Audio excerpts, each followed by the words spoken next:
Ces enfants peuvent jouer en toute quiétude sur cette voie. Ils savent qu'ils ne seront jamais inquiétés par un quelconque automobiliste. La voie est fermée à la circulation il y a maintenant plus d'1 an. Ce n'est pas ici seulement. Il y a 4 grandes voies. C'est, comme on appelle, la ligne 32 qui est là.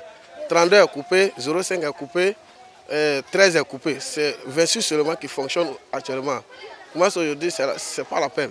Il n'y a même pas de route à Koumassi. Tous les jours, il y a ennui avec les chauffeurs. Surtout quand tu veux aller au campement, vraiment, ça c'est un rang. Ça commence à partir de 14h jusqu'à 20h. L'érosion provoquée par les pluies diluviennes a eu raison de la voirie.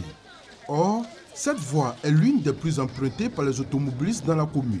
C'est même l'itinéraire du bus 32, l'un des autobus les plus sollicités de la Sotra, parce qu'il dessert la commune de Port-Boué en passant par Trècheville, le port autonome d'Abidjan et Vridi. En plus des difficultés d'accès à leur quartier, les habitants sont aussi confrontés aux inondations. À chaque pluie, les maisons sont toutes inondées, sans oublier les nombreuses maladies provoquées par les eaux stagnantes.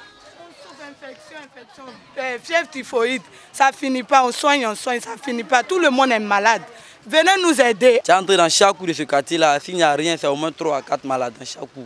Et les cours sont inondés, donc la pluie nous fatigue avec l'eau qui est stationnée là. Une fois dans un trou là, il y a une personne qui est tombée dans ce trou là, en moins de 5 minutes, la personne a rendu l'âme. Le calvaire des populations de Koumassi ne se limite pas à ce carrefour de la pharmacie Saint-François. Les principales artères de la commune sont toutes impraticables. Téné, à Saint-Étienne par exemple, tout comme la voie principale du quartier d'Ivo, seuls les automobilistes les plus audacieux peuvent s'y aventurer, tellement la traversée est pénible. Que dire du carrefour Baragui et de la voie principale de la pharmacie Marais, qui sont devenus de véritables lacs obligeant ainsi les automobilistes à opter pour les ruelles des quartiers. Mais ici encore, que de difficultés. Les jeunes des quartiers ont érigé des barricades pour empêcher le passage des véhicules. Selon les taximètres, il n'y a plus de route quelque part d'autre. Ils sont obligés de ce qu'on appelle s'aventurer dans notre quartier. Au fur et à mesure qu'ils viennent, nous aussi ça les estrade, puisque au fur et à mesure qu'ils avancent, ça ne fait que gâter le quartier. Donc bon, la meilleure solution que nous on a trouvée, puisque nous on va essayer d'arranger le quartier, donc c'est de fermer. Qui barrent, qui rançonnent, qui prennent des jetons, on est obligé de faire avec. Il y a des petites affaires ici, il faut qu'on suive. Et là vous voyez, j'ai ma boulangerie qui est peut-être à 100 mètres, mais je suis obligé de faire près de 500 mètres pour arriver. On n'arrive pas à venir à Koumassi, les clients nous disent à Koumassi, même là on les fuit, même là, comme s'ils ont déposé des bombes ici. Il n'y a même pas de route partout, il n'y a pas de route.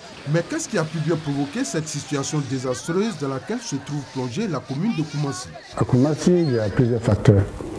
Il y a d'abord que le niveau du sol est plat. Nous avons de l'eau à moins de 50 cm quand on creuse. Et il y a une insuffisance de canaux de drainage des eaux usées et des eaux pluviales. Et puis, toutes les conduites pratiquement des eaux usées sont bouchées. Tous les réseaux souterrains sont bouchés. Si Koumassi est dans cette situation, selon le maire, c'est aussi en partie à cause de l'incivisme des populations elles-mêmes. Elles ont transformé les caniveaux en dépotoirs et en canal d'évacuation des eaux des latrines, ce qui a naturellement bouché l'ensemble des canaux d'évacuation des eaux des pluies. La mairie impuissante devant cette situation ne peut que se contenter de curer les caniveaux. Là encore, il y a problème.